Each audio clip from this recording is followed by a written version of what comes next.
All right, class, thank you for an awesome lesson. Now we're going to do a cool down and then a closure. So for our cool down, we are going to begin with some breathing. And so right now, as you guys know, we are in spring, and during the spring, trees are growing and things like that. So we're going to do some symbolization of that with breathing. So I want you to step with your feet about shoulder width apart. And I want you to take your arms, and when you breathe in through your nose, I want you to come together all the way up like a tree, like you're growing like a tree. And then when you breathe out, I want you to come down and then come back up. So we're going to do that together, all right? So breathe in and out.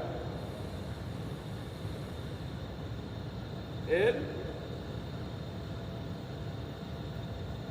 and out. In and out. One last time. In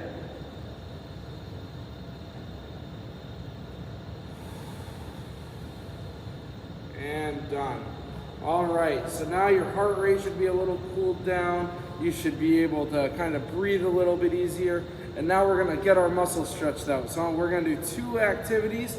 The first one is called windstorm. So I want you to put your arms out like you're a tree, because right now we're having a lot of wind and rain and stuff because it's spring. And so we're gonna pretend that we're one of the trees, and we're gonna act as if the wind is blowing our branches. Our arms are our branches. And the wind is blowing so hard, and you're going fast, it's blowing them all over the place. So just keep doing that, and then, the wind's letting up a little bit, so we go a little bit slower, and just kind of less big movements. And the wind picked up again, so we're going really fast all over the place. And it slowed again. All right, awesome. Now our arms should be nice and stretched out. Our core should be nice and stretched out from all that twisting.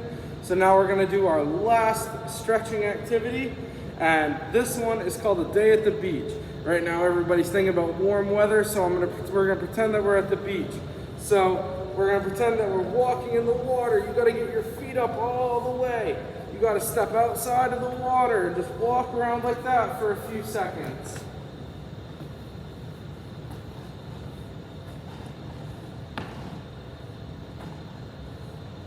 Awesome. Now, oh man, you have sand on your feet, so you gotta shake off your feet. Get all that sand off your feet.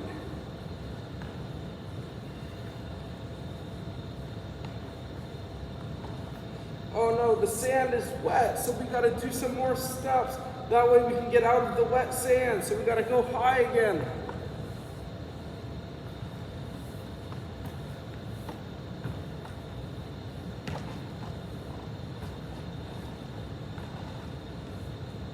All right, we finally made it to the boardwalk. It's wood, there's no more sand, so we gotta get the sand off one last time. So I wanna do some full body shaking, make sure we get all the sand off. Do all kinds of shakes and movements.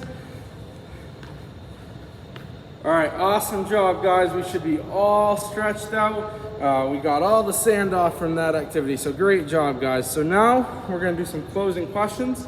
So as you know, the skills that you learned from Mr. B and I were throwing, overhand throwing, and catching.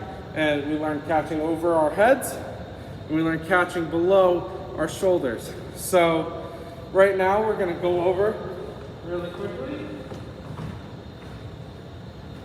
those skills. So just remember, when you're throwing, you wanna be parallel to your target. You wanna have your arm coming down, form an L, come through, follow through. Your hand is gonna reach the opposite hip, and you're gonna step forward. Always have your toe pointing towards your target. Then our catching skills, where when it's above your head, you throw it, and you have your hands with a triangle like that to softly catch the ball. And when it's below your shoulders, You have your pinkies together so that you can cradle it and create a nice cradle for the ball so that you can catch it softly.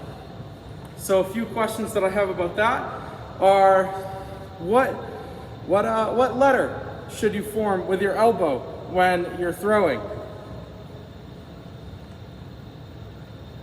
Did you guys say L?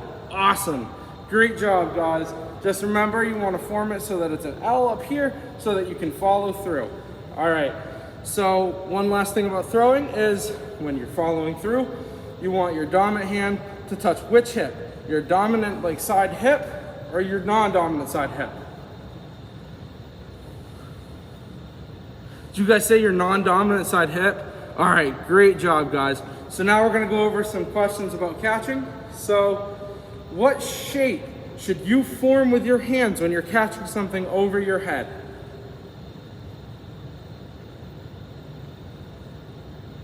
Did you guys say triangle? All right, awesome job, guys.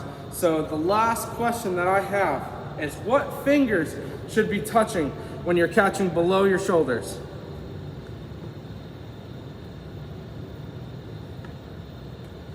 You say your pinky fingers? If you did, awesome job, guys. Just remember it so that you can catch it softly either way. And that throwing, you always want to make sure that your elbow is at a 90-degree angle or an L. You want to come through, step, have your plant toe forward towards your target. You want to throw it down so that your follow through is the opposite waist. And you want to step with your back foot so that it lands in front of your front foot. So awesome job, guys. I really appreciate it. You all did amazing, and I look forward to this next time.